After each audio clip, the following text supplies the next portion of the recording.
Muy bien. Hace 2 domingos atrás estuvimos viendo el capítulo 7 de Juan, donde todo giraba alrededor de la fiesta de los tabernáculos. Y allí hemos terminado el capítulo 7 y hoy queremos ir al capítulo 8 y ver la primera historia que encontramos allí, que es una historia muy conocida, con un gran final sorprendente, y seguramente la mayoría de ustedes han escuchado muchas veces o han leído esta historia allí de Juan capítulo 8, la primera historia, versículos 1 al 11. El título del tema de hoy es Vete y empieza de nuevo, basado en lo que Jesucristo dijo en Juan 8:11 a esta mujer. En este texto aprendemos muchas cosas para nosotros el día de hoy, todos nosotros. Aprendemos cómo trata Jesús con el pecador. ¿Qué opina Jesús de mi pecado? Y del suyo. Porque puede ser un pecado público o muy refinado, que nadie lo sepa. Pero ¿cómo trata Jesús con eso? Aquí aprendemos cómo eran los líderes, cómo debemos ser los líderes nosotros. Aquí aprendemos cómo el Señor nos ve a nosotros, etcétera, etcétera. Así que quiero leerles la historia para refrescarla y luego la vamos a analizar y extraer algunas enseñanzas. Dice Juan 8:1 así.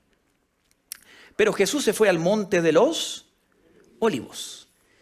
Quiero que paremos allí porque en realidad la historia comienza en el verso 2, pero quiero explicarles allí el verso 1. Dice, pero Jesús se fue al monte de los Olivos. Eso sigue del verso anterior, que es el capítulo anterior, el 7, verso 53. Cuando terminó la fiesta de los tabernáculos, Juan 7:53, todos se fueron a su casa. Y ahora Juan 8:1. Pero Jesús se fue ¿a dónde? Al monte de los Olivos, a orar. Pasó la noche orando porque el verso 2 comienza al amanecer.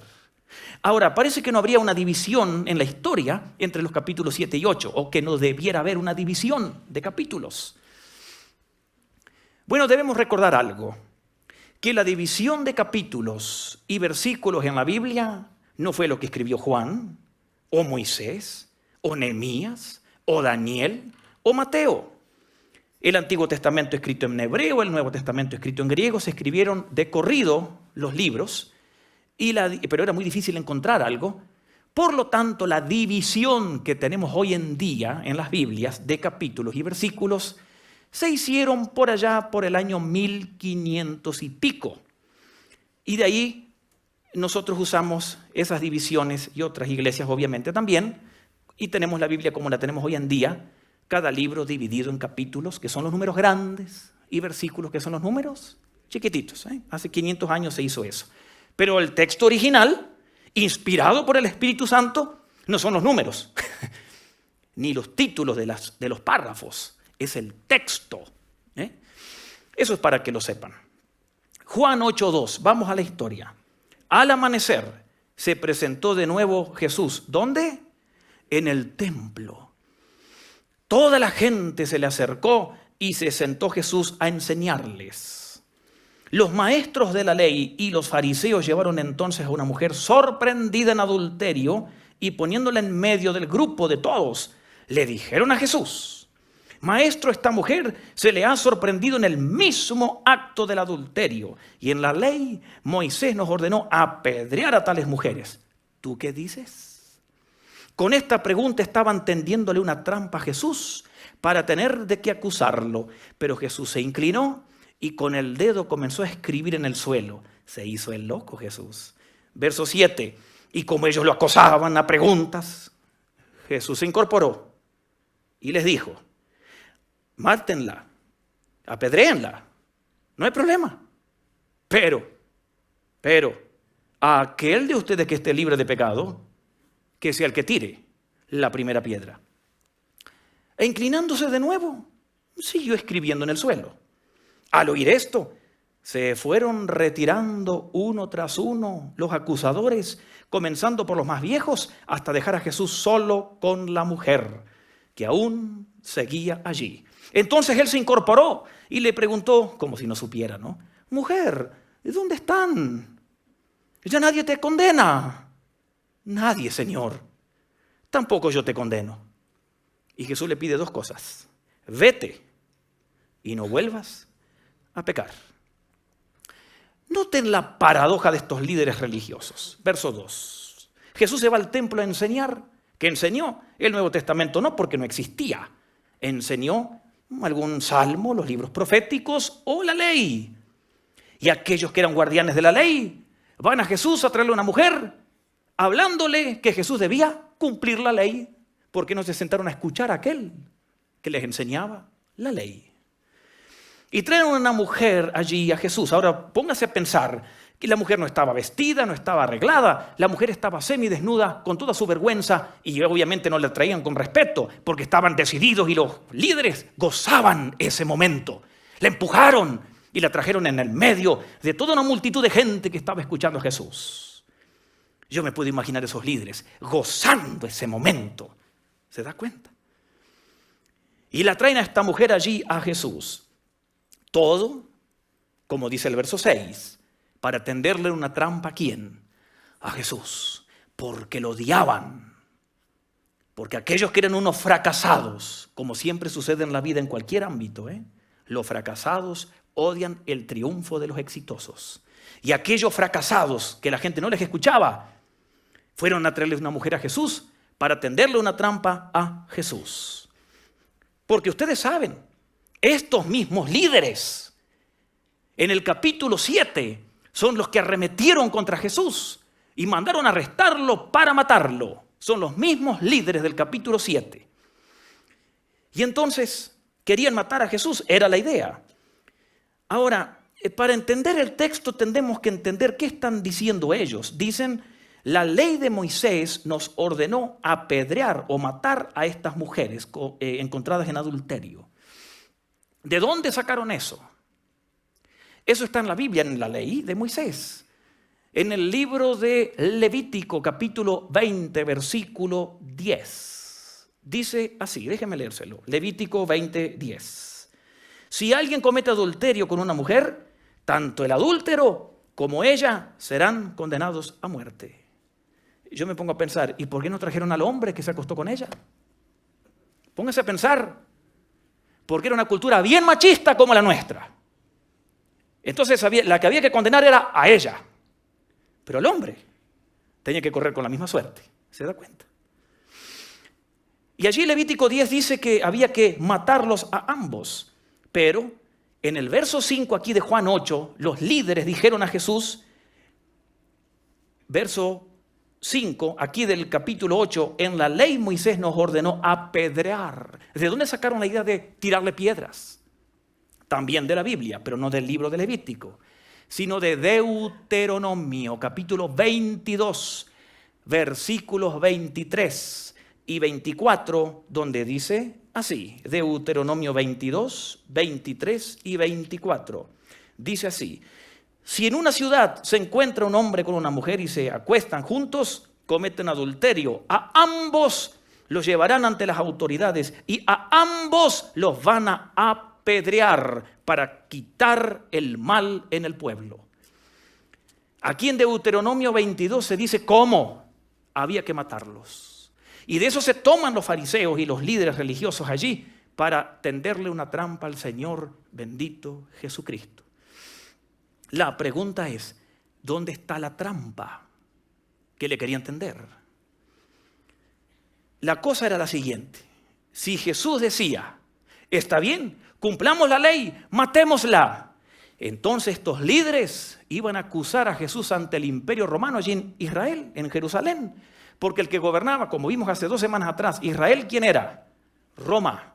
Israel era una colonia romana y los judíos no podían ejecutar ni sentenciar a alguien a morir. Estaba prohibido.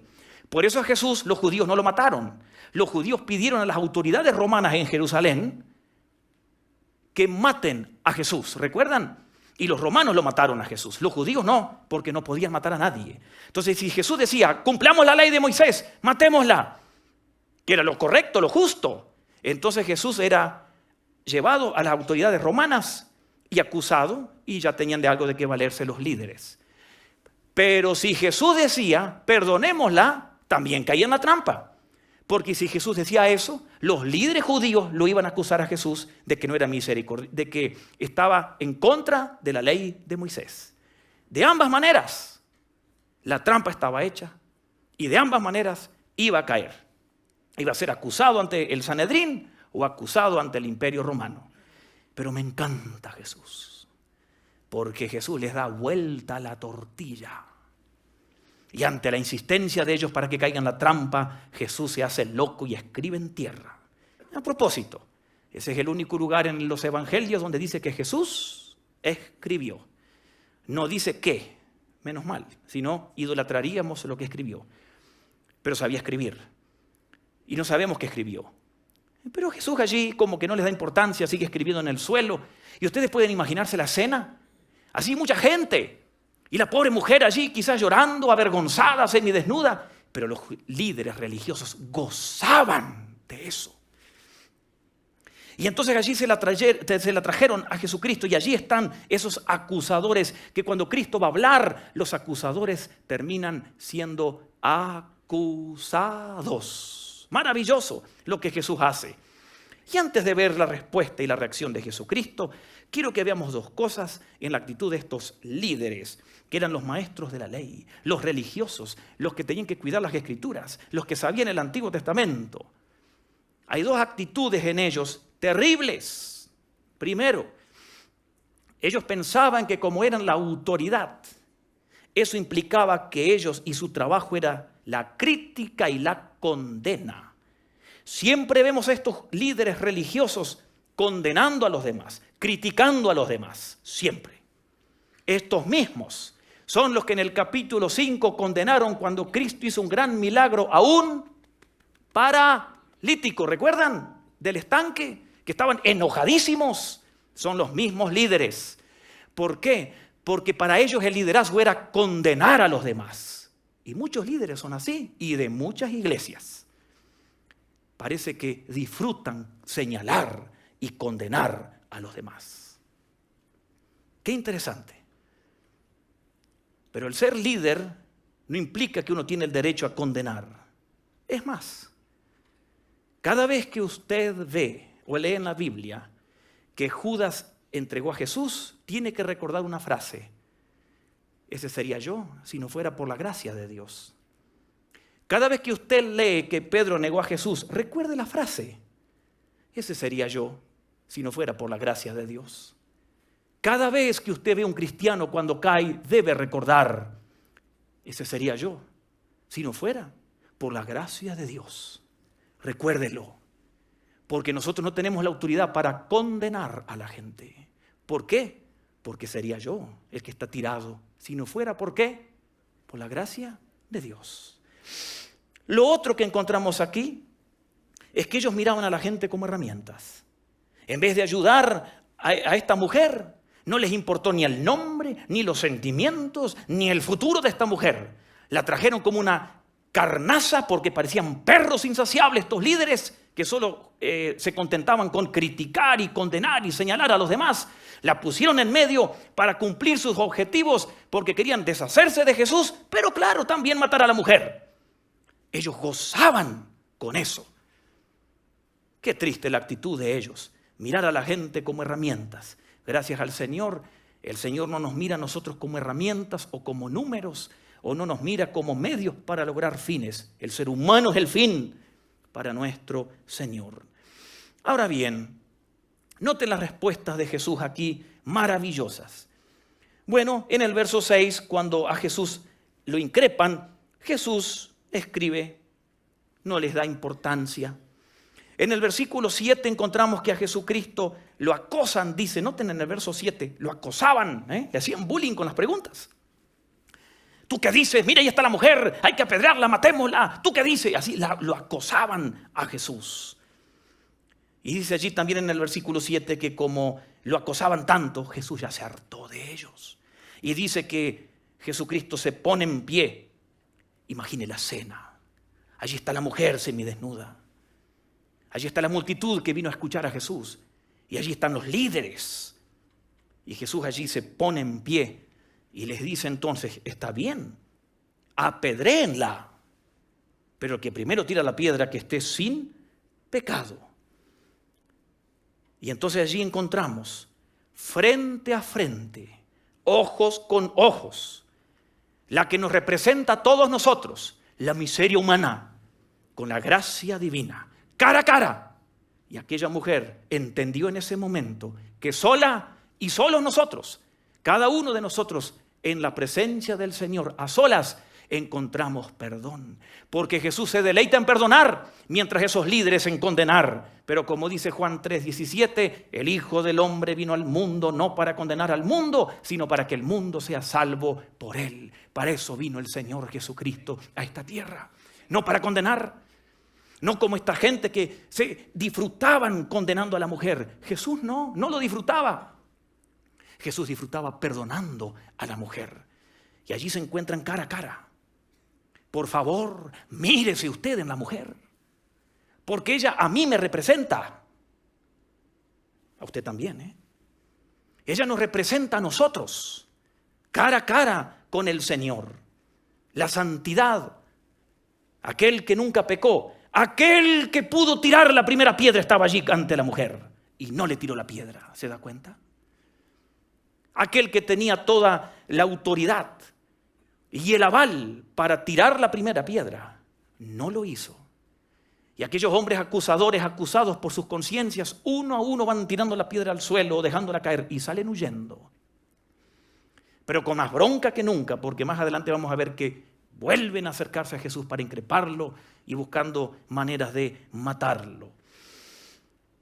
Aquel Señor Jesucristo encontró en esta mujer algo. La ve, la mira y comienzan a platicar. Y entonces el Señor Jesucristo con esta actitud nos enseña algunas cosas a nosotros. Primero, escuche bien, el único que tiene derecho a juzgar es Dios. Mateo 7:1. No juzguen para que nadie te juzgue. Mateo 7:3-5. Jesús lo amplía. Si quieres sacarle la pajilla, la mugre, la pelusa, la mota a una persona, quítate el tremendo pedazo de madera que tenés en el ojo antes de mirar a otro. Usted y yo no debemos juzgar. Nos encanta, ¿verdad? Nos encanta. Y a esos fariseos les encantaba, disfrutaban juzgar a la gente. No es nuestro trabajo. El único que juzga es Dios. Claro, usted jefe de una compañía tiene la autoridad y el derecho de evaluar a sus empleados. Yo soy pastor, puedo evaluar a los líderes de la iglesia. Usted puede evaluar en su clase a sus alumnos. Una cosa es evaluar, otra cosa es la actitud de condena, de creer que porque señalo a los demás, yo soy mejor. No. Solo el Señor puede hacer eso y tiene la facultad porque está libre de pecado. Solo Él. Solo Él. Ellos no eran dignos de ejecutar una sentencia con esta mujer. ¿Sabe por qué? Porque ellos eran los que en el capítulo 7 querían matarla a Jesús, matar a Jesús. Ellos estaban abrigando en su corazón el asesinato y ahora se escandalizan por el adulterio. Que es un pecado, no estoy diciendo que no, pero mucho menor a lo que ellos tenían en el corazón, matar a Jesús. Entonces, ¿qué autoridad tenían? Ninguna autoridad moral para emitir un juicio contra esta mujer, ni contra Jesús, porque estaban peor que la mujer. Segundo, primera enseñanza, el único que debe juzgar es Dios. Segundo, Jesús no quitó la importancia del pecado de la mujer. Porque cuando nosotros leemos Juan 8, esta historia, podemos interpretar mal lo que allí está diciendo. Porque nosotros leemos la historia y podemos pensar que a Jesús no le importó el pecado de la mujer. No, Jesús en ningún momento está diciendo eso. Jesús no le quitó la importancia al pecado. Porque Jesús le dijo, no peques más. O sea, Jesús le está diciendo, abandona el pecado. Pero hay algo más. Lo que Jesús está haciendo es aplazarle la sentencia a la mujer.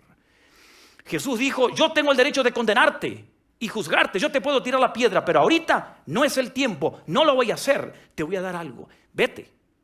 Intenta cambiar. Pero al final de los tiempos, en el juicio, ahí voy a analizarte. Ahora no. Pero vete. Jesús aplazó la sentencia, como la aplazó con nosotros muchísimas veces en nuestras vidas. Estoy totalmente seguro. Por más pulcro que queremos aparentar en un culto, por más bien vestidos y santurrones, sea honesto. Conmigo, el Señor aplazó la sentencia infinidad de veces, que ni me acuerdo cuántas. Y lo sigue haciendo. Como alguien dijo, por pura gracia.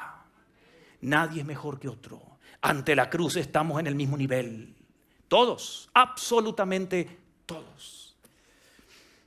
Tercero, Jesús le dio a una mujer aquí en pecado una segunda oportunidad. Noten cuando Jesús se encuentra con esta mujer a solas, adúltera, pecaminosa.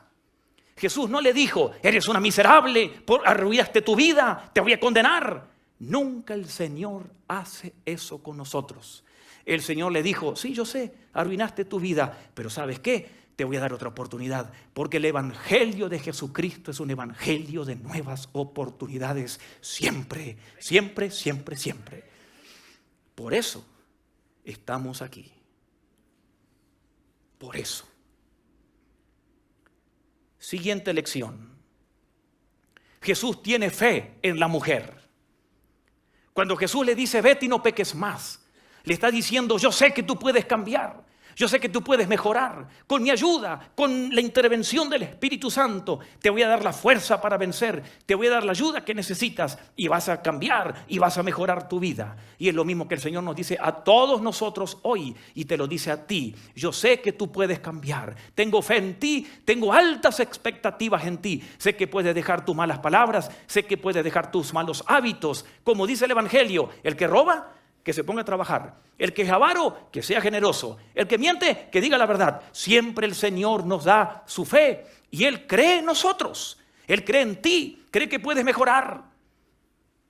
La gente que vive con nosotros quizás no cree que podemos mejorar. O tu jefe, o tu maestro, que te dice inservible, no sabes nada, y así nos tratan. Pero nunca el Señor trata así a una persona.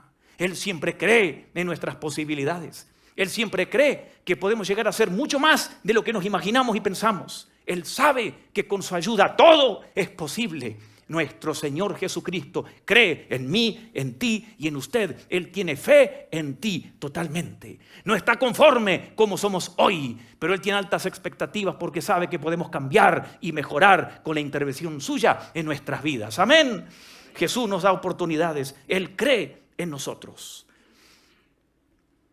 Y esta historia, noten ustedes allí en el capítulo 8, en el versículo 11, qué interesante.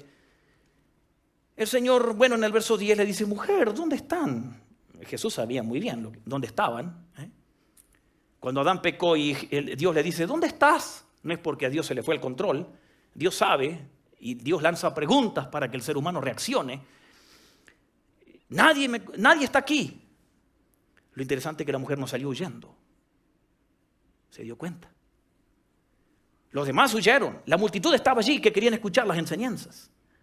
Los demás huyen, los que están alrededor, los que acusaron a Jesús. La mujer no salió huyendo. No le tuvo miedo a Jesús. Vio algo en sus ojos que no vio en nadie en el ser humano. Vio a alguien que no le iba a usar. Vio a alguien que le iba a perdonar y dar nuevas oportunidades. Vio a alguien que creía en ella. Por eso se enfrentaron los dos. Y Jesús al decirle, yo tampoco te condeno, ahora vete y no vuelvas a pecar. Y ahí termina la historia. Y nos preguntamos, ¿qué pasó con esta mujer? Yo esta semana mientras preparaba este mensaje me pregunté, ¿qué pasó con esta mujer? ¿Cambió o no cambió? ¿Qué dice la Biblia más adelante de ella? No dice absolutamente nada. ¿Por qué? Porque esta historia termina con un final inconcluso. ¿Sabe por qué? Porque esta es la historia suya y es mi historia. Porque somos representados por esta mujer aquí. Porque la vida de esta mujer, que aquí no se termina en el capítulo 8 y no sabemos su final, lo mismo es con nosotros. No sabemos nuestro final. Hoy está inconcluso, está abierto, como Juan 8:11, cuando leemos de esta mujer. ¿Cómo vamos a terminar nosotros? Nadie sabe. Nadie. Cuidado, no diga como Pedro, Nadie sabe. Lo que sí sabemos es que hoy el Señor nos dice, vete y no vuelvas a pecar. Y mañana, ay, dije la mala palabra que no quise. Recuerde Juan 8:11. Vete y no vuelvas a pecar, que es lo mismo que decir, empieza de nuevo. Y el martes, ay, me enojé contra mi hijo. En vez de tratarlo con gracia y darle un chirlo, una palmadita con amor, se la di con mi bronca. Y eso es pecado. O sea, hay que disciplinarlos con amor, pero no con bronca. Muy difícil, ¿no? Entonces, cuando usted lo haga así, vete y empieza de nuevo. Pero si usted comete un pecado grosero, público, más adelante, que no quiere pecar, pero pecó, vete y empieza de nuevo. No lo olvide. Y cuando usted ve al prójimo, a un hermano caer, ese fuera yo. Si no fuera por la gracia de Dios. Esa es la actitud. Ahora vamos a terminar el culto. Nos vamos a ir a hacer diferentes actividades. Usted que nos está viendo en internet o que nos está escuchando, cuando termina el programa, recuerde, vete y hoy empieza de nuevo. No importa ayer, no importa hace 5 años, no importa hace 10. No. El Señor sí que le importa, pero no está mirando eso. Él mira el cambio, no la metida de pata. Nunca. Porque nuestro Dios es un Dios de cambio, un Dios de nuevas oportunidades, un Dios de esperanza. Yo por eso estoy acá y usted ahí seguro. Así que hoy nos vamos y empezamos de nuevo. Póngase en pie, vamos a orar. Señor, qué historia tan dramática que tenemos aquí. Ayúdanos para que hoy, mañana, o en 10 años quizás, si leemos esta historia o cuando nos recordemos de ella, recordemos que ella me representa totalmente. Y otros queriendo condenar y Satanás metiendo condena en la mente. Pero cuando estamos contigo y te miramos a solas, vemos que tú te deleitas en perdonar, te deleitas en levantar, te deleitas en animar, porque así eres tú. Gracias, Señor. Gracias. Te alabamos, te bendecimos, exaltamos tu nombre. Señor, también te pedimos que nos perdones, porque esa actitud de esos líderes la hemos tenido innumerables veces. Perdónanos. ¿Quiénes somos para juzgar a otro? ¿Qué derecho tenemos? Ante ti no lo tenemos. Caemos de rodillas ante ti y te pedimos perdón. Y que nos des una nueva oportunidad, porque así eres tú. Nos vamos luego a retirar con esa esperanza que queremos mejorar, que queremos cambiar. Porque es lo que tú esperas de nosotros. Y tú nos vas a ayudar. Y tu Espíritu Santo nos va a acompañar. Y tú nos vas a fortalecer. Y no va a haber una tentación mayor de la que vamos a poder para vencer, que tú nos vas a enviar o permitir. Porque tú estarás con nosotros hoy y siempre. Señor, eres un Dios glorioso, único. Gracias por conocerte. Y ayúdanos a amarte cada vez más. En el nombre de Jesús. Amén.